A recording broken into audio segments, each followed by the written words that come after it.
Hello friends, मेरा चल रहा है 9th मंथ और अब डिलीवरी कभी भी हो सकती है। तो उसके लिए मैंने तैयार कर लिया है अपना हॉस्पिटल बैग। ये मैंने इतना बड़ा बैग लिया है जो कि मैंने तैयार कर लिया है मेरे और बेबी दोनों के लिए। और इसमें मैं क्या करूँगी, अलग अलग डिवाइड करके चीज़ें रख दूँगी, मेरी अलग और बेबी के लिए अलग। तो ये है आज का वीडियो जिसमें मैं आपको बताऊँगी कि मैं अपने हॉस्पिटल बैग में क्या क्या लेके जा रही हूँ। और ये क्या मेरे सेकेंड टाइम बेबी होने वाला है, तो मुझे काफ़ी एक्सपीरियंस भी हो गया पहले बेबी से कि मुझे किन किन चीज़ों की ज़रूरत पड़ेगी हॉस्पिटल के अंदर। तो वही मैं आज आप लोगों के साथ शेयर करने वाली हूँ। बिल्कुल भी एक्स्ट्रा चीज़ नहीं बताऊँगी क्योंकि वहाँ लेके जाना है और फिर वापस लाना है, तो बेमतलब की चीज़ें मैं बिल्कुल नहीं बताऊँगी। वो चीज़ें बताऊँगी जो आपको एक्चुअल में ज़रूरत पड़ेगी। चलिए आज का ये वीडियो शुरू करते हैं। तो सबसे पहले जो मैंने चीज़ें ली है वो मैं आपको बेबी की चीज़ें दिखाऊंगी कि बेबी के लिए मैंने क्या क्या चीज़ें ली है। तो सबसे पहले ड्रेस आता है बेबी की ड्रेस, कि हम बेबी को पैदा होते ही कौन सी ड्रेस पहनाने वाले हैं। तो मेरे साथ क्या है कि जो मेरी डिलीवरी है वो ना सर्दी में है ना गर्मी में है, मतलब फरवरी चल रहा है, तो फरवरी लास्ट से मार्च के बीच में कभी भी हो सकती है।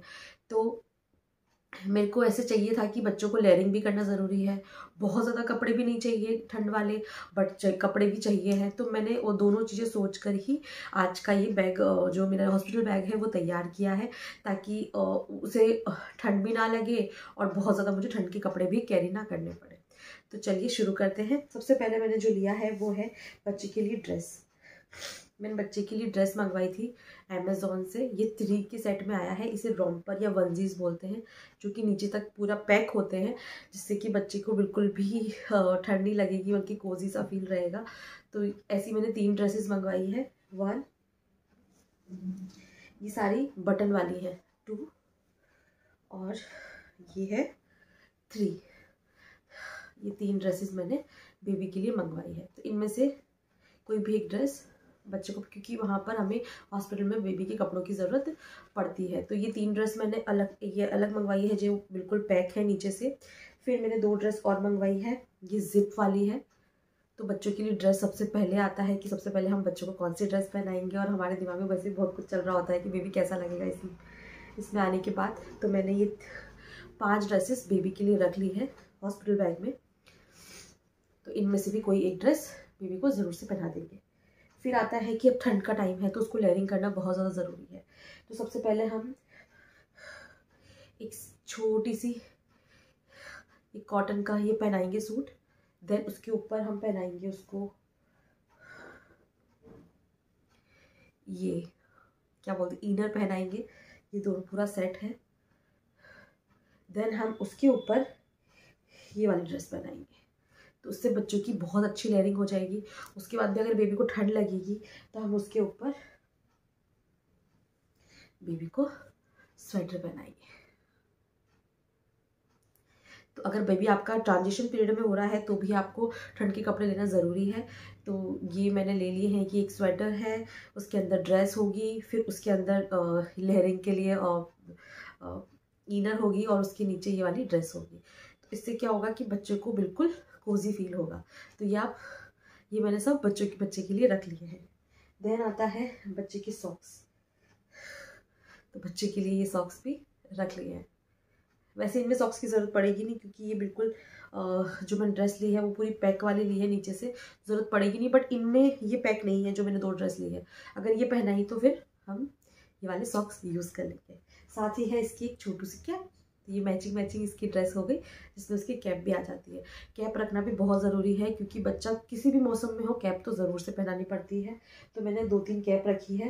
एक ये है, एक ये है क्यूट सी, एक ये वाली कैप है, और भी कैप होगी। मैंने अभी 3 ही कैप रखी है, क्योंकि ज़्यादा बैग भी नहीं भर सकते।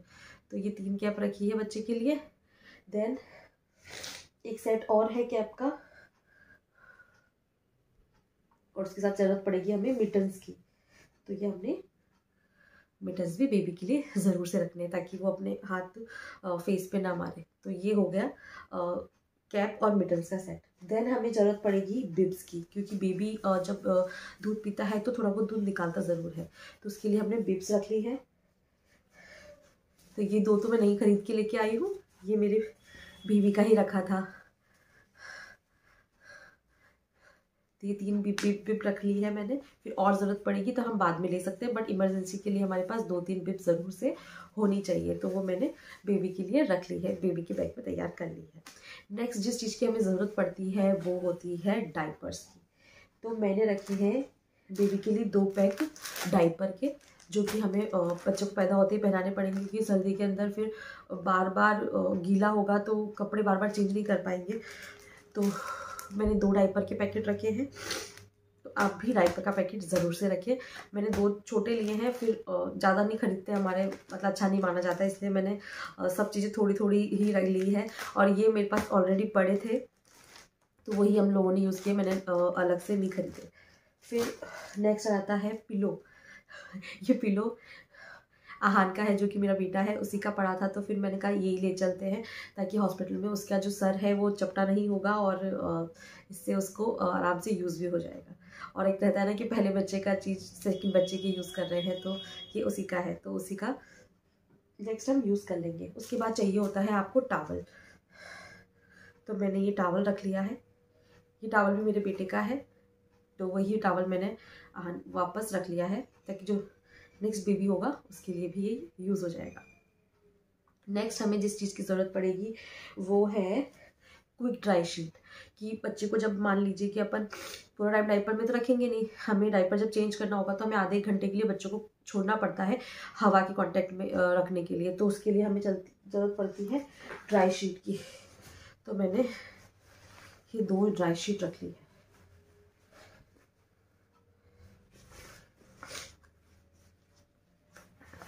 ये मेरे बड़े बेटे की, जो बेटा है उसकी थी, तो मैंने इसके बड़ा रहने दीजिए, ताकि ये ज़्यादा छोटा होगा तो आप इधर उधर से सुसु कहीं ना कहीं से लीक हो जाएगा, तो इसलिए बड़ा रखें। ऐसे मैंने 2 का सेट लिया है।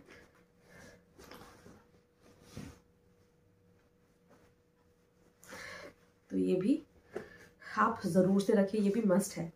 फिर नेक्स्ट आता है कि आपको बेबी को कैरी किस में करना है, ताकि बच्चे को कोजी सा फील हो। तो बच्चे को एक ऐसा ज़रूर से रखें ये कैरी करने के लिए, जो कि ऐसे खुल जाता है। इसमें आप आराम से बेबी को रख के देन वापस इसको पैक कर सकते हो। तो ये भी आप ज़रूर से रखें अपने हॉस्पिटल बैग में। नेक्स्ट चीज़ जिसकी आपको ज़रूरत पड़ेगी वो है ऐसे छोटे छोटे से कपड़े। आप सोचोगे इस छोटे छोटे कपड़ों की ज़रूरत क्यों पड़ेगी? जब बेबी को आप कभी भी ड्रेस चेंज करोगे या कभी भी, तो इसके ऊपर बिछाने के लिए कपड़ा ज़रूर से होना चाहिए आपके पास। तो उसके लिए भी मैंने ये 3 जो कपड़े होते हैं वो धो के अच्छे से रख लिए हैं, जिनकी मुझे हॉस्पिटल में ज़रूरत पड़ सकती है। तो ये भी हो चुके हैं। तो ये कुछ सामान थे बेबी के। नेक्स्ट आ जाती है लंगोटियाँ। तो मैंने रखी है 5-6 लंगोटियाँ रखी है मैंने बच्चे के लिए। ये सब मेरे बड़े बेटे की थी, मतलब जो आहान है मेरा बेटा उसकी थी। तो मैंने ये 5 लंगोटी रखी है। वैसे तो डाइपर है पर लंगोट की ज़रूरत भी पड़ती है हमें, तो मैंने ये 5 जो नैपीज़ होती है वो भी रख ली है, ताकि अगर जब बच्चे का हम डाइपर चेंज करें और थोड़ी देर उसको लंगोट में रखना भी ज़रूरी होता है, तब ये लंगोट यूज़ हो जाएगी। तो ये कुछ सामान थे जो कि हम लोग बेबी के लिए यूज़ करेंगे। मैंने इनर का सेट एक ही नहीं लिया, बल्कि और भी है बच्चे के लिए कपड़े छोटे छोटे से, जो से अंदर पहनाऊंगी।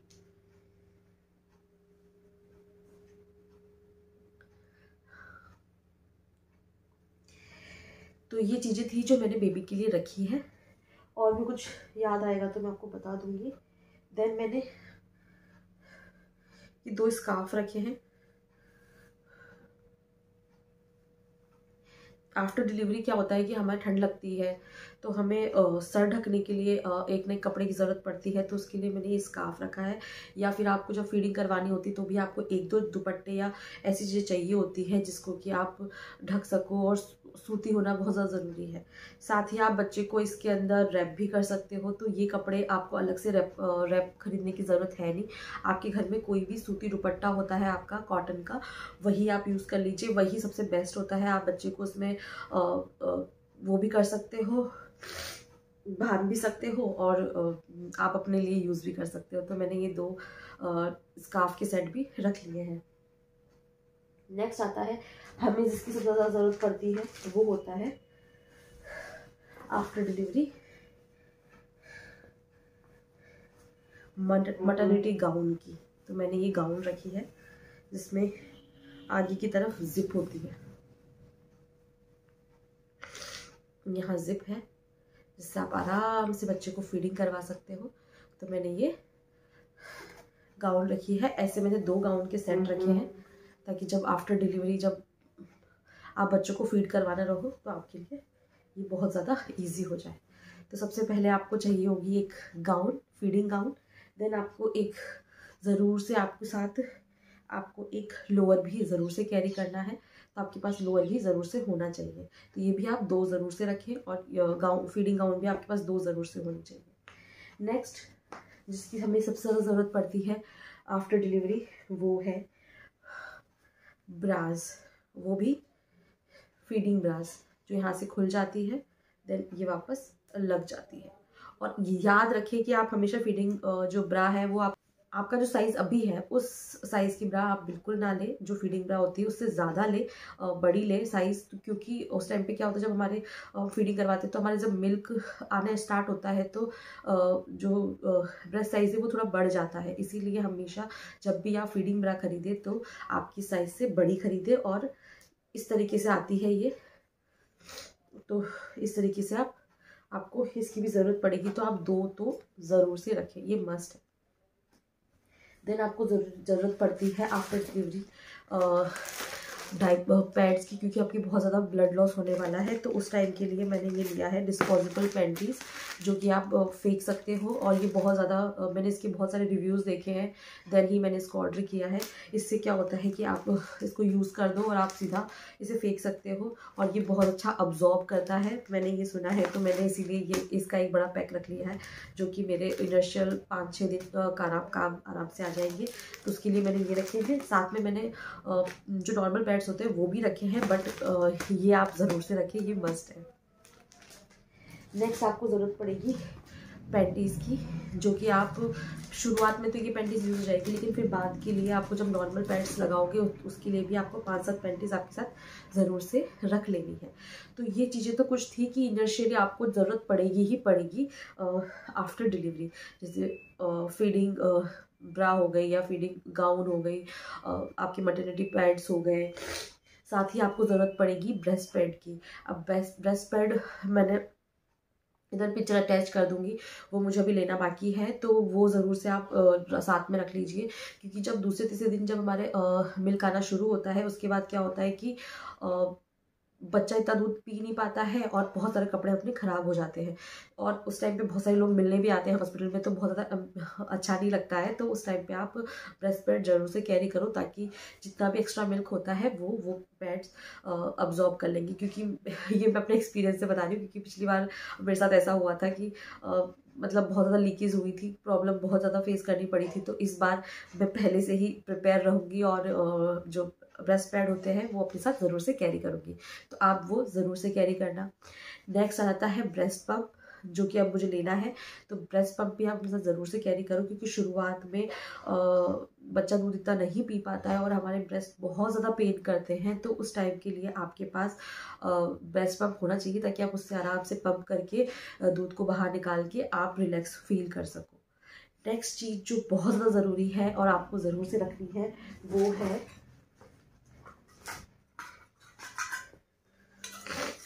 एक कटोरी और एक चम्मच।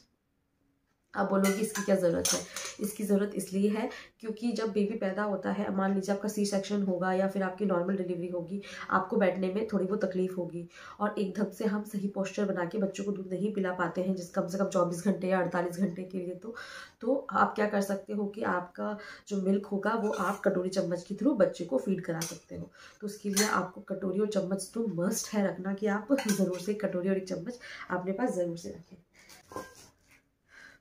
नेक्स्ट आती है साबुन, जो मैंने रखी है एक हैंड वॉश के लिए और एक अपने डिश वॉश के लिए। वहाँ वो सब इससे क्या होगा कि हम बर्तन भी कर लेंगे और हाइजीन का पूरा ध्यान रहेगा। साथ ही आपको लेना है जो मस्ट है वो है वाइप्स। आप बेबी वाइप्स ज़रूर से ले, जो मुझे अभी लेना बाकी है। तो बेबी वाइप्स आपके पास ज़रूर होना चाहिए, ताकि आप बच्चे का फेस और सब कुछ अच्छे से क्लीन कर सको, और आपके लिए भी बहुत ज़्यादा यूज़फुल होगा। साथ ही है सैनिटाइज़र, सैनिटाइज़र भी मस्ट होता है, वो मुझे रखना बाकी है। घर पे काफ़ी सारा बड़ी बॉटल पड़ी है, तो मैं छोटी बॉटल में डाल के ले जाऊँगी आराम से सैनिटाइज़र। तो सैनिटाइज़र भी आपके पास ज़रूर से होना चाहिए। और आपको एक सूती दुपट्टा ज़रूर से लेना है, जो कि मैंने अभी नहीं रखा है बट अब रखने वाली हूँ। तो आपके पास सूती दुपट्टा ज़रूर से होना चाहिए, जिससे कि आप बच्चे को आराम से रैप कर सको और बच्चों को काफ़ी अच्छा फील हो सके। साथ ही सर्दी का मौसम है, तो आपको कोई ऐसी चीज़ लेनी है, शॉल या कंबल कुछ ऐसा लेना होगा, जिससे कि बच्चे को आप अच्छे से कवर कर सको। तो ये कुछ चीज़ें थी जो कि आपको हॉस्पिटल बैग में ज़रूर से कैरी करनी ही करनी है। ये बहुत मस्ट चीज़ें बताई है मैंने, जो कि आपके पास होनी ही चाहिए। साथ ही आप एक कॉम, बिंदी, अपने काजल, ये भी आप ज़रूर से कैरी करें, ताकि कोई मिलने आए तो आप भी अच्छा फील कर सको। ताकि मतलब ऐसा होता है ना, कोई मिलने आया और अपन ऐसे हो रहे हैं, तो आपको अच्छा फील होगा। तो एक कंघा और 2-3 जैसे आप जो भी यूज़ करते हो चीज़ें, वो ज़रूर से आप अपने बैग में कैरी कर लें। तो ये कुछ चीज़ें थी जो कि आपको मस्ट लेके जानी है। आपके पास ये चीज़ें ज़रूर से होनी चाहिए। बाकी चीज़ें तो बाद में आ सकती है घर से, बट ये चीज़ें आपको ज़रूर से ज़रूरत पड़ती ही है। Last but not the least, आपकी जो फाइल होती है, आपका आधार कार्ड, आपकी जो फाइल्स है जो अब तक के आप यूज़ कर रहे हो, वो सारी आप ज़रूर से रख लें। सबसे पहले आपको वही रखना है, जो कि मैं सबसे लास्ट में बता रही हूँ। वो सबसे पहले आपको वही रखना होता है, जिससे कि आप जाते ही एडमिट हो सको। तो आप इस चीज़ का भी ज़रूर से ध्यान रखें। तो अगर आपको ये वीडियो अच्छा लगा हो, तो प्लीज़ वीडियो को सब्सक्राइब कीजिएगा, लाइक कीजिएगा एंड शेयर कीजिएगा। Thank you.